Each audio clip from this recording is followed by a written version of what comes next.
Taxation is theft. Plain and simple.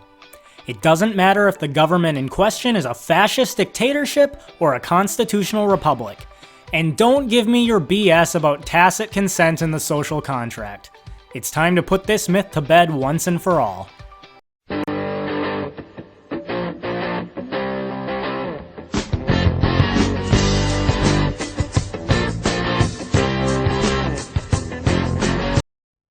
Hello everyone, this is My Two Cents. With all the recent talk about so-called democratic socialism and expanded government programs like Medicare for All or student loan forgiveness, a long-debunked myth is back again rearing its ugly head. That myth, of course, being the assertion that taxation isn't theft because you receive services from the government in return. Further, as this discussion occurs, the statist making the argument inevitably appeals to tacit consent and the social contract, claiming that by choosing to live in a particular jurisdiction, and by benefiting from some form of public service, you implicitly consent to living in subjugation to the government, and therefore have no right to claim that the state's taxation is illegitimate. I'm certainly not the first libertarian to address this garbage, but every now and then we all need a reminder as to why the concept of the social contract is inconsistent and collapses immediately upon rational examination. Let's get into it. So, for those of you who may not be familiar, let's answer the question, what is the social contract? Simply put, social contract theory is an effort to explain why it is that government is permitted to do things that no one else in society can. For example, if I were to forcibly take some of your money, pocketing a cut for myself and then give the rest to a homeless guy on the street, it would be called theft. But when the government more or less does the same thing on a large scale, it's simply called welfare. So what's the difference?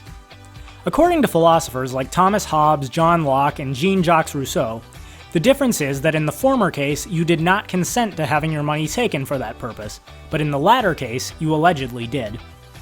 Of course, all social contract theorists immediately recognize that no state in the world has in its possession a signed legal contract from every citizen dictating that the citizen consents to any and all actions taken by the state. So how did they solve this problem? They postulated what became known as tacit, or implicit consent.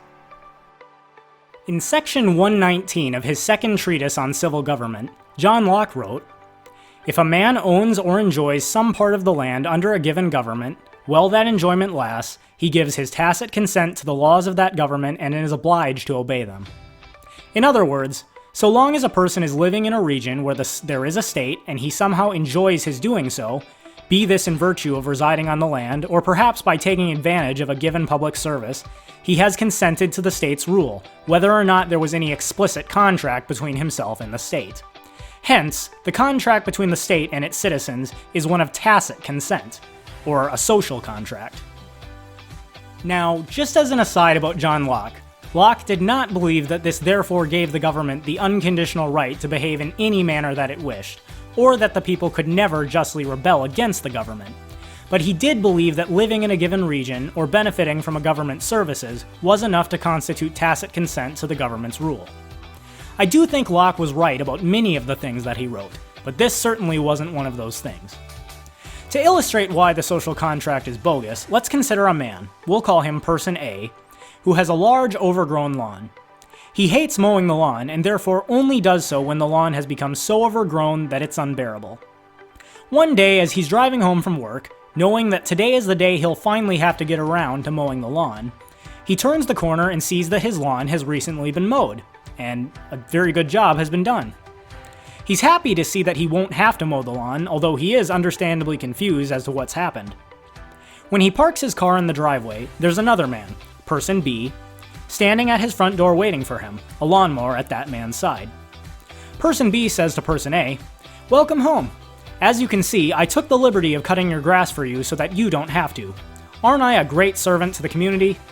Now that'll be $200 for my services, please." Person A is rightly appalled that Person B could even think that such a request is legitimate. It may be the case that Person B provided a service to Person A. It may even be the case that Person A is happy about the service Person B performed. After all, he hates mowing his lawn and now he doesn't have to. However, no one thinks that Person B is entitled to Person A's money for one simple reason. Person A never engaged in a contractual agreement with Person B. It would be one thing if Person B had offered to mow Person A's lawn in exchange for a certain price and Person A had agreed to it, but in the absence of such an agreement, Person B was in fact trespassing on Person A's property, even if he did something that was beneficial for Person A at the time. No judge in their right mind would rule that Person A is obligated to pay Person B. However, it gets worse. In that scenario, Person B simply mowed Person A's lawn without consulting him or knowing whether he would have agreed to it if Person B had asked first. However, let's alter the scenario. Suppose Person B had offered to mow Person A's lawn for a particular price and Person A had explicitly declined, saying that as much as he hates mowing the lawn, he'd rather mow it himself than pay someone else to do so. Nonetheless, Person B trespasses on Person A's property while Person A is at work and mows his lawn, demanding payment when Person A gets home. Person A is still not obligated to pay, but in the previous case, he probably would have been willing to simply let Person B leave his property without any kind of legal action. Now he will be much more compelled to press charges against Person B for trespassing on his property explicitly against his will. Now tell me, what fundamentally is the difference between tax-funded government services and the scenarios that I just described? And you don't get to get away with saying that the difference is that the people collecting taxes are from the government. Would the previous scenarios change if Person B had simply gotten together with a group of other yard workers who then declared themselves to be the government lawn mowing agency? Of course not. The government is just a group of people, like any other. And by the principle of consistency, you can't argue that certain people have rights that others don't unless you can demonstrate a fundamental difference between them that is grounded in reality itself. The fact of the matter is that if all citizens had consented to taxation, the government would not need to employ armed agents to ensure that taxes are collected. What's worse is that the state does not merely collect taxes without asking for the consent of citizens first. It continues to do so even if citizens explicitly state that they do not consent. Take, for example, the Social Security Administration in the United States. This program was created in 1935.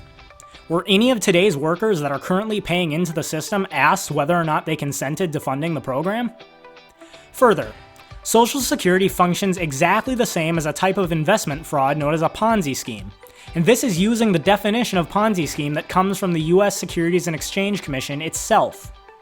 Any private citizen who attempted to sell retirement plans modeled after Social Security would be arrested for investment fraud, despite their investors having participated voluntarily. Yet the government exempts itself from its own rules and requires all citizens to participate, whether they consent to it or not. So, let me just say explicitly, I do not want my money to be collected and paid into a government program that I know I will not be able to benefit from. Nonetheless, if I walk to the closest IRS facility and state that I wish to opt out and no longer pay into the Social Security Administration, will they allow me to do so? Of course not. The government can use force to make me participate in this program, even if I explicitly state that I do not wish to do so. How then can you say that I consented to this just by living in the area, any more than Person A consented to paying Person B to mow his lawn? There is one final objection, of course, and that is the voting process. Have you ever voted in an election? So asks the statist. If so, by voting, you've stated that you are willing to accept what the politicians who are elected do, even if your candidate didn't win. This objection is even more amusing. First, to apply this consistently, all I should have to do to opt out of paying for policies I disagree with then is to stay home on election day. But is this going to exempt me from having to pay taxes? Of course not. Thus, the mere fact that a voting system exists does not mean that anyone living in the territory consents to the government's actions. Think of it this way. Suppose you and a group of friends want to go out to eat, but you can't agree on what restaurant to go to. One of your friends suggests that you all agree to vote on what restaurant to go to, and whatever restaurant wins, you will go to. Most of your friends agree, but one of your friends says he will opt out. He'd rather not go out to eat at all than go to a restaurant that he doesn't want to go to, and therefore he abstains from voting. In this case, you could say that your group of friends has engaged in a voluntary contract, agreeing beforehand that by choosing to vote, you have accepted the results, even if it doesn't go your way. However, what makes this voluntary is that you don't have to participate. You could have chosen to opt out, like one of your friends did. If after voting, the group forcibly takes that friend who opted out to the restaurant against his will, no one would consider this to be legitimate, or claim that the friend who opted out tacitly consented to the results of the election. At the end of the day, the government is just a group of people. If you can't justify the social contract for a different group of people, then calling one group a government doesn't magically endow them with special rights. Therefore, there's no escaping it. Taxation takes money by force from people who did not consent to the system, and is therefore theft. And since the social contract can't be consistently justified, the social contract is BS. So what do you think? Is there something I've missed? Leave a comment below and be sure to like and subscribe. And that is my 2 cents. Take it for what it's worth. Thanks everyone for watching. If you liked this video, please hit like and subscribe. You can also hit the bell to ensure you're notified every time I upload a new video. This video was made possible by my patrons.